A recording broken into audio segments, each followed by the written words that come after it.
여러분 반갑습니다. 오늘 같이 보실 하나님의 말씀은 에베소서 2장 20절입니다. 너희는 사도들과 선지자들의 터 위에 세우심을 입은 자라. 그리스도 예수께서 친히 모퉁이 돌이 되셨느니라. 아멘. 기독교 강요 8번째 묵상 1권 7장. 성경은 반드시 성령의 내적 조명으로 확인되어야 한다. 그래야 그 권위가 세워진다. 그리고 성경의 신빙성이 교회의 판단에 기인한다는 것은 사악한 거짓이다. 라는 주제를 가지고 하나님의 말씀 듣겠습니다. 한 번 더 우리는 기독교 강요 1권 7장의 내용을 가지고 말씀과 함께 살펴보기를 원하는데요. 칼빈은 이번 챕터의 제목을 성령의 내적 조명으로 성경이 확증되어야 한다고 말을 하면서 성경의 신빙성이 교회의 판단으로 결정되는 것을 배격합니다. 칼빈이 왜 이런 주장을 하는가? 칼빈이 살던 시대는요, 교회가 성경의 권위를 부여한 시대였어요. 지금 우리가 생각하기에는 말도 안 되는 소리지만 그 당시는 모두가 그렇게 생각을 했어요. 여러분, 성경이 하나님의 말씀인가요? 성경이 어떻게 하나님의 말씀일 수가 있나요? 그 근거가 뭔가요?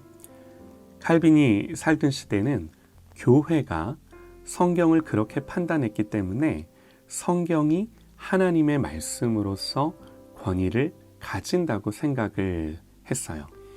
그러나 종교개혁자들은 이런 생각에 동의할 수 없었습니다. 여러분 한번 생각해 보시죠. 성경이 어떻게 권위를 가질 수 있는가? 어떤 이들은 생각합니다. 성경이 문학적으로 탁월한 글이라고. 이 말이 틀리지 않을 수 있을지는 모르나 그래서 성경이 권위를 가질까요? 또 성경은 훌륭한 가르침으로 우리에게 교훈을 주고 우리의 인생을 사는데 지혜를 주는 책이라고 말합니다. 여러분, 세상에 이런 책이 성경 하나뿐일까요? 또 어떤 이들은 역사적으로 과학적으로 성경의 기록이 틀리지 않다고. 여러분, 이런 이유들로 성경이 하나님의 말씀으로서의 권위를 가진다는 게 말이 되나요? 성경이 어떤 다른 권위에 의존해 권위가 생기나요? 그러면 우리는 성경을 덮어야 합니다. 성경은 다른 것에 의해 권위를 가지지 않습니다. 성경은 그 스스로가 권위를 가지는 거예요. 그렇지 않으면 성경의 권위를 부여한 그 권위가 더 높은 권위죠. 여러분, 성경은 규정된 규정일 수 없습니다. 성경은 그야말로 모든 것을 규정하는 규정이에요. 만약 성경이 그렇지 않다면 하나님의 말씀일 수가 없는 거예요. 이 사실이 너무나 중요합니다. 칼빈의 말을 좀 요약하면요. 우리가 성경을 판단하는 것이 아니라 성경의 원저자가 하나님이심을 알고 그저 인정하는 거라고 말해요. 만일 성경이 교회의 승인을 받을 때에만 그 권위를 가질 수 있다면 우리의 최종 권위는 성경이 아니라 교회죠. 교회가 최종 권위다, 그 말이 무슨 말인가요? 사람이 최종 권위다, 그 말이에요. 있을 수 없는 일입니다. 에베소서 2장 20절, 오늘 본문 말씀에 너희는 사도들과 선지자들의 터 위에 세우심을 입은 자라 그럽니다. 여기서 너희는 누구를 가리키나요? 에베소 교회죠. 교회가 사도들과 선지자들의 터 위에 세우심을 입었답니다. 사도들과 선지자들이 닦은 그 터가 뭔가요? 그들이 갈고 닦은 게 뭐예요? 하나님이 그들에게 주신 말씀이에요. 하나님이 사도들과 선지자들에게 주신 교훈과 가르침이에요. 이것이 교회의 기반이에요. 교회는 오직 이 말씀과 가르침 위에 서 있는 거죠. 당연합니다. 바울은 갈라디아서에서 그리스도의 은혜로 너희를 부르신 이를 이같이 속히 떠나 다른 복음을 따르는 것을 내가 이상히 여기노라. 다른 복음은 없나니 다만 어떤 사람이 너희를 교란하여 그리스도의 복음을 변하게 하려 함이라. 그러나 우리나 혹은 하늘로부터 온 천사라도 우리가 너희에게 전한 복음 외에 다른 복음을 전하면 저주를 받을지어다. 우리가 전에 말하였거니와 내가 지금 다시 말하노니 만일 누구든지 너희가 받은 것 외에 다른 복음을 전하면 저주를 받을지어다. 무슨 말이죠? 갈라디아 교회가 사도들이 전한 복음 외에 다른 복음을 듣고 따르기 시작을 합니다. 여기서 다른 복음이란 율법인데요. 교회는 주님이 사도들에게 전해주신 복음 위에만 세워져야 하는데 그 복음을 떠나 다시금 율법으로 회귀하려 하는 거죠. 그래서 바울은 강한 어조로 말을 하는 거예요. 우리가 너희에게 전한 복음 외에 다른 복음을 전하면 저주를 받을지어다. 우리가 전에 말하였거니와 다시 말하노니 내가 누구든지 너희에게 받은 것 외에 다른 복음을 전하면 저주를 받을지어다. 이 저주를 받는다 2번 반복을 합니다. 교회가 어디에 서 있느냐 하는 건요, 그만큼 중요한 문제인 거예요. 교회는 말씀 위에 세워져야 합니다. 너무나 당연합니다. 그런데 이 당시 교회는 말씀을 자기 발 아래 두었습니다. 교회가 성경보다 위에 있었습니다. 그런데 여러분, 잘 한번 생각을 해보시죠. 이 당시만 그랬을까요? 오늘은 어떤가요?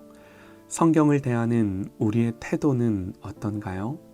그야말로 성경으로부터 들으려 하고 성경이 나를 판단하게 하나요? 성경의 말씀이 정말 나의 최종 권위가 되나요? 오늘 우리는 자기 자신이 온 우주의 중심이요, 자기 자신이 모든 권위를 가진 그런 시대를 살아갑니다. 인간의 본성이 그래요. 인간은 스스로 주인 되려 하지 누군가가 자기의 주인 되는 것을 본질상 거부합니다. 때문에 오늘 우리는 여전히 성경을 읽어도 내 생각과 기준으로 성경을 읽으려 하는 거죠. 내 기준과 내 생각의 성경을 맞추려 하거나 오히려 내 주장을 강화하기 위해 이 성경을 이용하려 합니다. 죄송하지만요, 누구도 이 죄된 경향성을 벗어날 수가 없는 거예요. 정직한 고백일 수밖에 없어요. 그래서 여러분, 그래서 우리에게 가장 필요한 게 뭘까요? 성경의 원저자이신 성령님의 도우심이 절대적으로 필요한 거예요. 칼빈은 그걸 성령의 내적 조명이다 그러는 거예요. 여러분, 한번 생각해 보시죠. 하나님은 당신이 누구신지 우리에게 가르쳐 주기를 기뻐하셨어요.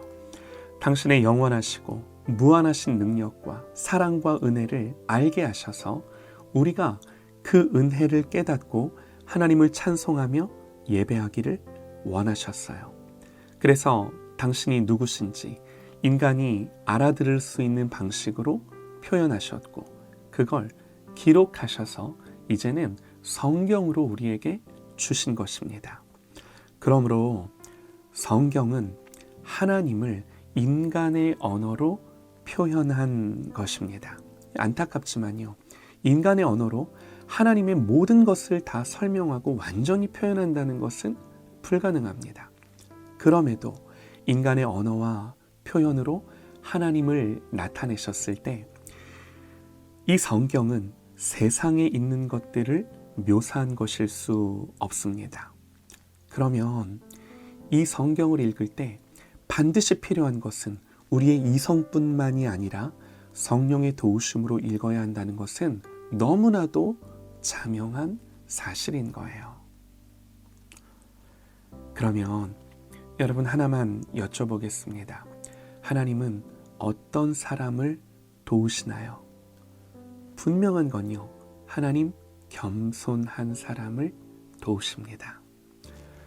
사랑하는 여러분, 우리가 성경을 앞에 두고 성경을 읽을 때 우리에게 단 하나의 중요한 태도가 있다면 이 성경이 하나님의 말씀임을 믿고 겸손하게 성령의 도움을 구하는, 성령님을 간절히 의지하는 그런 저와 여러분 되시기를 간절히 소망합니다.